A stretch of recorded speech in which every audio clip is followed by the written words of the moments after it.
ကျော်ဟဲမြောင်ဟန်တာဘောတော့နိုင်ငံကျန်းသွားခဲ့ပေးစရာအစ်စ်3နေရာထိတလန်းသွားဖို့စီစဉ်နေတာပဲဖြစ်ပါတယ်ဒီမှာတော့ဒီစီအမေပေးစရာကို6ပွဲကစားထားပြီးတော့ရန်ကုန်နဲ့တဲ့အသင်းကရမှတ်15မှတ်နဲ့ဦးဆောင်နေခဲ့တာဖြစ်ပါတယ်ဒီလိုဆိုတော့အာတာမရှိခဲ့တဲ့အာတာဒါရှုပ်ကနေပေးရတယ်ဝင်ကောက်တက်ပြီးတော့ဘုံမစီပြန်ပေးဟိုကာလူကျေချင်းပဲမအဝေးဟာကြီးပိုစတာဒီချိန်မှာလဲ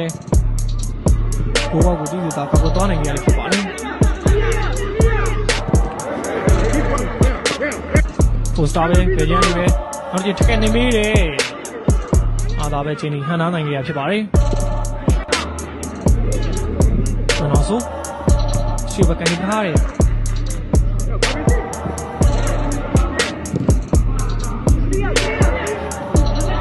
အားသာပဲပပနဲ့ဘောလုံးရောက်သွားခဲ့ရတယ်ဖြစ်တယ်နော်ဒီမှာရှိနေတဲ့ဂိုင်းမချေကြောင်ပြတယ်ဂိုင်းမချေပဲအာတာမချေရဲ့ထူပေါက်အစစ်စစ်မှုတော့ကောင်းမွန်ပုံစံနဲ့အန်တာသွားခဲ့တယ်နော်အာတာ